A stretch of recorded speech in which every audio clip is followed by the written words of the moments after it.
मेरे प्रिय दर्शकों नमस्कार। प्रिय दर्शकों, ऋषि ज्योतिष में आपका स्वागत है। दर्शकों, जैसा कि आप जानते हो, ऋषि ज्योतिष समय समय पर आपका मार्गदर्शन करता रहा है और मैं आपका बड़ा धन्यवाद देना चाहता हूं दिल से कि आप मेरे वीडियो बड़ी उत्सुकता से देख रहे हैं और आशा करता हूं आगे भी आप देखते रहेंगे। आज के वीडियो में हम आपका मार्गदर्शन करेंगे एक पुरुष जातक की कुंडली में, जिसमें धनी, सत्यवादी, सदाचारी का योग भी है, जिसे केदार योग कहते हैं, और अष्टम राहु पर मंगल का प्रभाव है, दुर्घटना योग भी है। और आमदनी के भाव पर गुरु का क्या प्रभाव है, चाहे कुंडली कोई भी हो, और सिंह राशि में चंद्र हो और उसमें गुरु का क्या प्रभाव होगा। दर्शकों, आपका लगन से कोई भी कुंडली का हो, जहां मैंने कोई लगन नहीं लिखा, ये एकादश भाव है। तो गुरु एकादश भाव को तीन जगह से देखता है। तृतीय भाव से देखता है, सप्तम भाव से देखता है और पंचम भाव से पूर्ण दृष्टि देखता है गुरु। तो मैंने यहां पर गुरु रखा। आपका लगन कोई भी हो, ये एकादश भाव में जो राशि आएगी वो एकादश भाव होगा।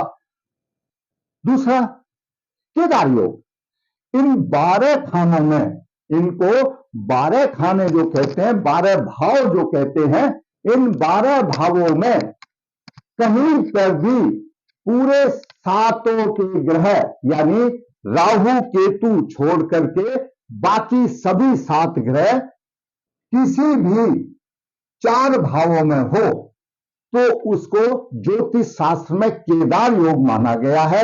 समस्त शास्त्र ग्रह किन्हीं भी 4 भाव में हो, आपका लगन कोई भी हो तो केदार योग होगा। केदार योग के प्रभाव से वह जातक धनी भी होगा, सत्यवादी भी होगा और सदाचारी भी होगा और परोपकारी भी होगा।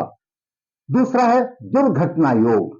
दर्शकों, अष्टम राहु, आपका लगन कोई भी हो, आपका लगन कोई भी हो, यहां पर ये अष्टम भाव है, ये अष्टम भाव है, अष्टम भाव। यहां पर राहु, अष्टम भाव में राहु हो और इसमें कहीं पर भी मंगल की पूर्ण दृष्टि हो, मंगल की द्वादश भाव में भी हो, द्वादश भाव से भी, मंगल की लगन भाव से भी पूर्ण दृष्टि हो सकती है, चतुर्थ भाव से भी पूर्ण दृष्टि हो सकती है, द्वितीय भाव से भी पूर्ण दृष्टि है, तो मंगल की, और पंचम भाव से भी पूर्ण दृष्टि है। मंगल की पूर्ण दृष्टि इस राहु पर हो, मंगल कहीं पर भी बैठा हो, पूर्ण दृष्टि इस राहु पर हो, यह अष्टम राहु पर मंगल का प्रभाव होता है। इसको दुर्घटना योग बोलते हैं और इसको अपमृत्यु भी योग बोला जाता है, या कहीं कहीं अकाल मृत्यु भी योग बोला जा सकता है। यानी ये बहुत ही कष्ट का और दुखदायी का भाव है। अष्टम भाव वैसे ही कष्ट का भाव है, राहु, अष्टम राहु वैसे ही प्रबल पितृदोष है और उसके ऊपर मंगल का प्रभाव, और ऐसा मंगल जो कि मारक हो तो और स्थिति गंभीर हो जाती है। आगे है आमदनी के भाव में गुरु का प्रभाव। यह आमदनी का भाव है, जैसे मैंने पहले बताया, आमदनी के भाव को गुरु अगर तृतीय भाव से देखेगा तो नवम दृष्टि से देखेगा, पंचम भाव से देखेगा तो सप्तम दृष्टि से देखेगा, और गुरु सप्तम भाव से देखेगा तो पंचम दृष्टि से देखेगा, और सप्तम से सप्तम दृष्टि और सप्तम भाव से पंचम दृष्टि और तृतीय भाव से नवम दृष्टि, एक गुरु की पूर्ण दृष्टियां हैं। सिंह राशि में आपका चंद्रमा कहीं पर भी होने दो, 12 खानों में से, 12 भावों में से सिंह राशि में चंद्रमा हो और उसके ऊपर गुरु की पूर्ण दृष्टि हो तो उसका क्या प्रभाव होगा, यह आज हम आपको बताएंगे। दर्शकों, संबंधित उदाहरण कुंडली में पुरुष जातक की कुंडली जिसका जन्म 3 जुलाई 1984 शुक्ल पक्ष 5 पूर्व फाल्गुनी नक्षत्र 4 मंगलवार को हुआ। लगन के समय तुला लगन उदय हुआ, तुला लगन के 26 अंश 26 मिनट विराजमान है। तुला लगन में मंगल 19 डिग्री लेकर के विराजमान है, वहीं पर शनि 16 डिग्री लेकर के वक्री है, उच्च राशि में है, वक्री है। ये ज्योतिष का सिद्धांत है। जो भी ग्रह कहीं पर भी उच्च राशि में होगा और वह वक्री होगा तो नीचे जैसा प्रभाव देगा, तो मंगल भी अशुभ बन गया। जबकि तुला लगन में शनि अशुभ बन गया, और शनि पंचम और चतुर्थ भाव का स्वामी है, प्रबल योग कारक होता है तुला लगन के लिए, लेकिन यहां पर नीचता का प्रभाव देगा। अब बात करते हैं आगे।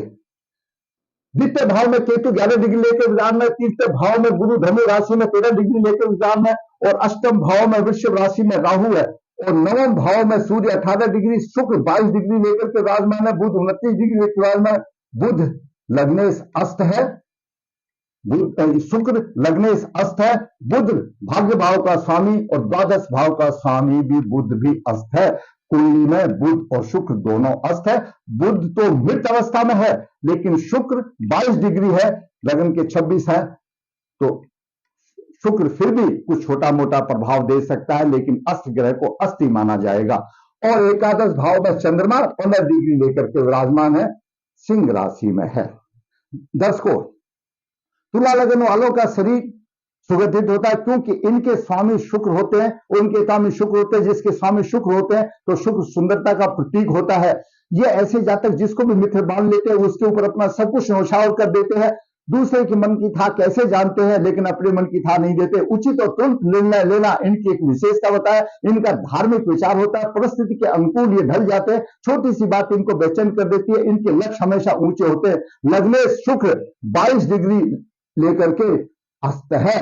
धार्मिक प्रवृत्ति तो होगी धार्मिक, परंतु उसका पूरा प्रभाव नहीं मिलेगा। लग्न अस्त है तो लग्नेश दोष हो गया। लगन और लग्नेश ही तो कुंडली के संचालक हैं, यहां पर लगन अस्त है। बात करते हैं सूर्य की। सूर्य एकादश भाव का स्वामी है और नवम भाव में है। भाग्य द्वारा धन की आमदनी करेगा, हमेशा भाग्य साथ देगा, भाग्यवान होगा, बुद्धि का धनी होगा, सत्यभाषी होगा और न्यायप्रिय, अपने बल पर आगे बढ़ता है। साहस और परिश्रम की कमी नहीं, क्योंकि सूर्य सप्तम दृष्टि से पराक्रम भाव को देख रहा है, तो ऐसे जातक को साहस और पराक्रम की कोई कमी नहीं, धार्मिक प्रवृत्ति का हुआ। अब बात करते हैं चंद्रमा। चंद्रमा 10वें भाव का स्वामी है और एकादश भाव में है। पाप कर्म से डरने वाला, पिता का शुक्र, ऐश्वर्य, प्रतिष्ठा, धर्म के काम में रुचि, लोगों की भलाई के विषय में सोचने वाला, शास्त्रों में रुचि, माता पिता का आदर करने वाला, उसका आचरण अच्छा, सत्यवादी और ग्रहों की दृष्टि, गुरु की दृष्टि है, उसको राजा तुल्य बना रही है, गुणवान बना रही है, परंतु राहु का केंद्र प्रभाव भी है। दर्शकों, यहां पर एक बात मैं स्पष्ट कर दूं, हमारे जो 17-18 जो ऋषि मुनि ज्योतिष के कर्णधार हुए हैं, उनमें सिर्फ पराशर जी ने राहु की दृष्टि को नहीं बताया, बाकी ने बताया। तो हम राहु की दृष्टि मानते हैं, और ऐसा माना गया है, हमारे ज्योतिष के विद्वानों ने शोध करके ये निर्णय निकाला है कि प्रत्येक ग्रह का अपने से चतुर्थ भाव पर केंद्रीय प्रभाव होता है, उसका प्रभाव 75% होता है और पूर्ण दृष्टि का प्रभाव 100% होता है। तो राहु का केंद्र प्रभाव चंद्रमा पर है। राहु के 11 अंश है, चंद्रमा के 15 अंश है। हमारे ज्योतिष विदों के मुताबिक अगर राहु का एक केंद्र प्रभाव मानते हैं तो चंद्रमा को 75% की हानि राहु दे रहा है, ग्रहण लगा रहा है। आगे बात करते, इस बात का मैंने आपको स्पष्ट कर दिया कि कुछ आदमी बोलते हैं कि राहु की दृष्टि नहीं। हम पराशर जी का सम्मान करते हैं, बाकी ऋषि मुनियों का सम्मान करते हैं। पराशर जी ने नहीं माना, बाकी ने माना, भृगु ऋषि ने माना, गर्ग मुनि ने माना और जितने बाकी ने माना। हमको कोई अध्ययन करने के लिए ऐसा नहीं मिला एक पराशर जी को छोड़ करके, तो इसलिए वो भी हमारे ज्योतिष के कंधार थे, हम उनका भी मानते हैं। तो राहु का केंद्र प्रभाव चंद्रमा पर है, तो चंद्रमा पीड़ित है। अब बात करते हैं मंगल की। दर्शकों, मंगल सप्तम भाव का स्वामी है, द्वितीय भाव का स्वामी है, मार्ग है। मंगल प्रबल मार्केश है, चतुर्थ भाव को उच्च दृष्टि से दे रहा, माता भूमि मकान में बहुत अच्छा सहयोग मिलेगा। सप्तम दृष्टि से स्त्री के भाव को देख रहा है, स्त्री का सुख अच्छा मिलेगा। और अष्टम दृष्टि से अष्टम भाव को देख रहा है, कष्टों की कोई कमी नहीं होगी, कष्टों की कोई कमी नहीं होगी। क्योंकि अष्टम भाव कष्ट का है, मृत्यु का भी माना जाता है, लेकिन भयंकर कष्ट होता है क्यों? मंगल मार्केश है। आगे चलते हैं बुध की। बुध द्वादश भाव का स्वामी है और भाग्य भाव का स्वामी है। बुध अस्त है, बुध अस्त है, गुरु ग्रहों का राजा है, बुध का मित्र है, यानी सूर्य ग्रहों का राजा है। बुध अस्त है, सूर्य से अस्त है, लेकिन उसकी पूर्ति सूर्य कर रहा है क्योंकि बुध सूर्य का मित्र है। परंतु बुध का अस्त होना, कहीं ना कहीं अस्त होना, अस्त क्यों हुआ? बुध कुल देवता का प्रतिनिधि करता है, कहीं ना कहीं इनके कुल देवता के प्रति आराधना में कमी रह गई तो बुध अस्त हो गया। सामान्य तौर पर कह देते हैं भाग्य का रत्न पहन लो, लेकिन मेरा विचार ये कहता है जब तक अस्त क्यों हुआ उसका कारण को अगर हम नहीं जानेंगे, उसके कारण का निवारण नहीं करेंगे तो कितना भी नग पहन लो, क्या मैं नहीं मानता कि एक नग पहनने से, केवल नग मात्र पहनने से उसको प्रभाव मिल जाएगा? नहीं, पहले अपने कर्मों का, जिस कर्म से उसका अस्त हुआ उसका प्रायश्चित करना पड़ेगा, अपने कुल देवता का आराधना करनी पड़ेगी।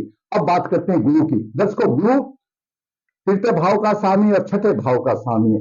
तुला लगन के लिए अकारक है गुरु।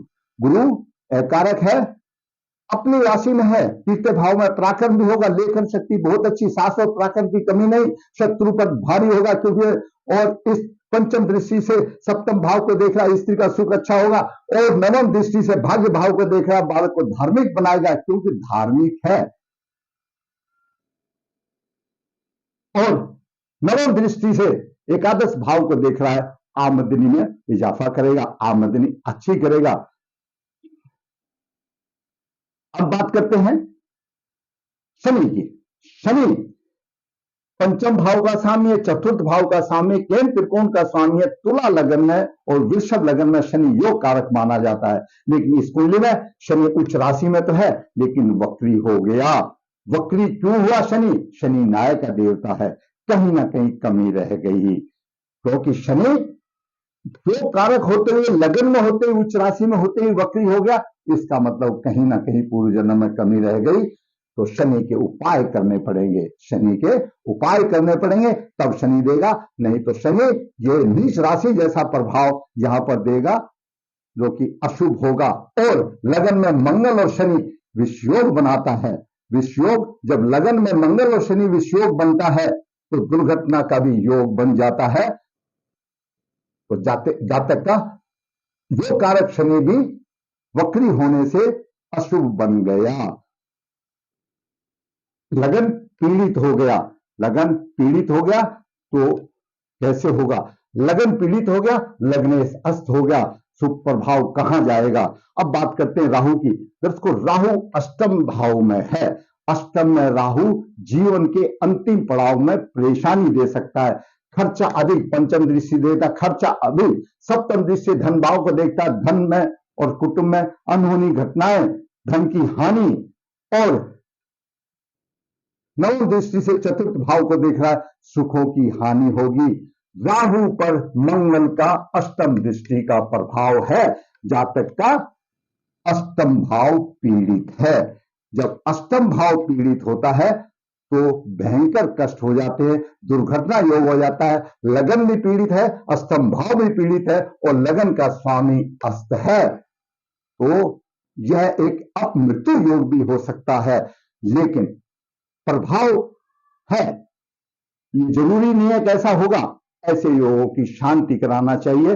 देश काल परिस्थिति के अनुसार से ज्योतिष काम करता है, योग तो है लेकिन शांति कराने से सब कुछ ठीक हो जाता है। बात करते हैं केतु की। केतु द्वितीय भाव में है, धन और कुटुंब की तो हानि करेगा, जरूरी बात है। पंचम दृष्टि से छठे भाव को देख रहा, शत्रु पर हावी रहेगा। सप्तम दृष्टि से अष्टम भाव को देख रहा, पेट संबंधी विकार होंगे। और नवम दृष्टि से दसम भाव को देख रहा है, दसम भाव में उतार चढ़ाव होंगे। केतु की भी दृष्टि दसम भाव में थोड़ी सी अशुभ है और शनि की भी दसम दृष्टि थोड़ी सी अशुभ है। दसम भाव में भी थोड़ा सा परेशानी वाली बात आ रही है क्योंकि शनि अशुभ बन गया, केतु तो है ही नवम दृष्टि से और शनि की दसम दृष्टि है। जातक का लगन का भाव पीड़ित है, लगन का भाव पीड़ित है मंगल शनि से। जातक का अष्टम भाव पीड़ित है और जातक का दसम भाव भी कहीं ना कहीं प्रभावित है और राहु का केंद्र प्रभाव चंद्रमा पर है। अब राहु केतु की परिधि से गुरु बाहर है तो पुलिक नामक कालसर्ग बनता है। धन को लेकर उतार चढ़ाव, परिवार में परेशानी, खर्च अधिक और मानसिक अशांति, चिड़चिड़ापन और अनहोनी घटनाएं, धीरे धीरे धन जाने लगता है और अंत में जातक निर्धन बन जाता है। तो ये मैंने आपको बताया। अब मैं अपने योगों की बात बताता हूं। धन्य शत्रुआदि सदाचारी केदार योग, समस्त ग्रह 7 ग्रह किन्हीं 4 भावों में हो। मैंने इसकी पहले ही व्याख्या बता दी। केदार योग जब जातक की कुंडली में बनता है, वह जातक धनी होगा, सत्यवादी होगा, सदाचारी होगा और उपकारी होगा। इस कुंडली में समस्त शास्त्र ग्रह है, 3 ग्रह यहां पर है, 1 2 3 4 ग्रह में, यानी समस्त शास्त्र ग्रह 4 भावों में बन रहे हैं। पूर्ण रूप से केदार योग बन रहा है। तो ऐसा जातक सत्यवादी भी है, सदाचारी भी है और परोपकारी भी है। व्यवहार रूप में ऐसा देखने को मिला। दुर्घटना योग, अष्टम राहु पर मंगल का प्रभाव, अष्टम राहु है, मंगल की अष्टम दृष्टि है, दुर्घटना योग बनता है। आमदनी के भाव पर गुरु का प्रभाव, आमदनी के भाव पर गुरु का प्रभाव, यह आमदनी का भाव है। अगर गुरु तीर्थ भाव से आमदनी के भाव तो देखता है तो लेखन में रुचि होगी, संकल्प शक्ति अच्छी होगी, धार्मिक प्रवृत्ति का होगा। धन मिलता है तो कीर्ति नहीं मिलती, कीर्ति मिलती है तो धन नहीं मिलता, यही है समस्या रहेगी। अकेला एकादश भाव पर, चाहे उस टाइम पर चंद्रमा की कोई बात नहीं हो रही है, सिर्फ गुरु का एकादश भाव पर प्रभाव अगर तीसरे भाव से है और गुरु का प्रभाव पंचम भाव से है, पंचम भाव से गुरु धार्मिक वृत्ति का बनाएगा और धर्म प्रचारक होगा, बुद्धिमान भी होगा और धन की कमी नहीं होगी। अब बात करते हैं गुरु सप्तम भाव में। सप्तम भाव में गुरु कमजोर हो जाता है। क्यों? सप्तम भाव शुक्र का कारक है और ये पश्चिम दिशा है। गुरु यहां पर बलवान होता है, फिर भी शिक्षा के लिए अच्छा होगा, न्यायाधीश होगा, वकील आदि के लिए अच्छा होगा। बाकी संतान और दाम्पत्य सुख में यहां पर गुरु अशुभ कारण बनता है। इवन दो अगर गुरु यहां कर्क राशि में भी होगा तो दाम्पत्य सुख में मधुरता की कमी आती है। तो यहां पर गुरु अगर आमदनी के भाव को देख रहा है तो भी धन की अच्छी आवक देगा। और अगला है सिंह राशि में चंद्रमा पर गुरु का प्रभाव। आपकी कुंडली में किसी भी भाव में सिंह राशि हो, मैंने यहां लिखा है चंद्रमा, आप यहां लिख दो, कहीं लिख दो, कहीं पर भी लिख दो। अगर सिंह राशि में चंद्रमा है और उसका गुरु का प्रभाव है, गुरु मकर राशि में नीच का होता है, लेकिन मकर राशि में जब अगर गुरु होता है तो सिंह राशि पर उसका कोई प्रभाव हो ही नहीं सकता। सिंह राशि पर उसका कोई प्रभाव नहीं हो सकता। बाकी किसी भी राशि में, इसीलिए मैंने कहा कि अगर सिंह राशि में चंद्रमा हो और गुरु का प्रभाव हो, ऐसा जातक विख्यात होगा, ज्ञानी होगा और गुणों से युक्त राजा तुल इंसान होगा। मैंने आज इस कुंडली में आपको केदार योग बताया, दुर्घटना योग बताया, आमदनी के भाव पर गुरु का प्रभाव बताया, 3 दृष्टियां होती है आमदनी के भाव पर, और सिंह राशि में चंद्रमा पर गुरु का प्रभाव, उसकी व्याख्या बताई। और जातक का जनरल आपको मैंने ये ग्रहों की स्थिति और ग्रहों का प्रभाव बताया। मंगल की महादशा 11/9/17 से 11/9/24 तक है। शुक्र की अंतर्दशा 6/8/22 से 6/10/23 तक है, जाने वाली है। उसके बाद राहु की महादशा आएगी 11/9/24 से 11/9/42 तक रहेगी। इसमें जब अशुभ समय आएगा कि मंगल की अंतर्दशा या प्रथम दशा आएगी या गोचर आएगा, तो उस टाइम पर जातक को ध्यान रखना चाहिए और उसका अष्टम भाव मंगल और राहु से पीड़ित है और शुक्र अस्त है। शुक्र अस्त क्यों हुआ, उसके कारण का निवारण करना पड़ेगा, प्रायश्चित करना पड़ेगा। शुक्र अस्त होने का कारण है जातक ने पूर्व जन्म में स्त्री जातक के साथ व्यवहार ठीक नहीं रहा।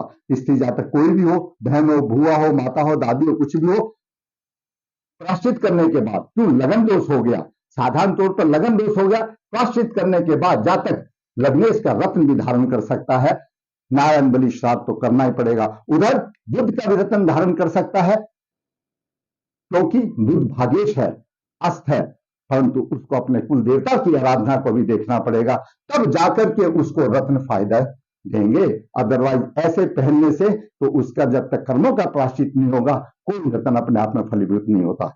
दर्शकों, आज मैंने इस कुंडली में आपको बहुत ही महत्वपूर्ण योग बताए, बहुत ही आपका अपने शास्त्रों के अनुसार अपने ज्ञान और अनुभव के अनुसार मैंने आपको कुंडली का थोड़ा सा विश्लेषण करके आपका मार्गदर्शन किया। जैसी कुंडलियां बहुत ही लंबा विश्लेषण चाहिए, इतना समय किसी के पास नहीं है, ना बताने के लिए ना सुनने के लिए।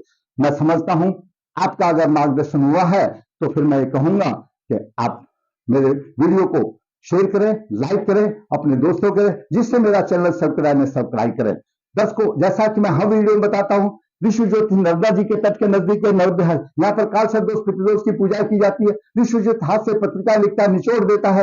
विश्व ज्योतिष कन्या भाव के लिए गुण मिलान बिना किसी शुल्क के अभाव का आसान करने के लिए भेजता है। इच्छा है तो आप उसका फायदा उठा सकते हैं। अंत में फिर कहूंगा दर्शकों, आपको अगर मेरा वीडियो अच्छा लगा है, आप समझते आपका मार्गदर्शन हुआ है, तो दूसरे का भी मार्गदर्शन को भेजो और आप लाइक करो, शेयर करो, चैनल को सब्सक्राइब करो, ताकि अगला वीडियो की नोटिफिकेशन आपको सबसे पहले मिले और आपका मार्गदर्शन हो सके।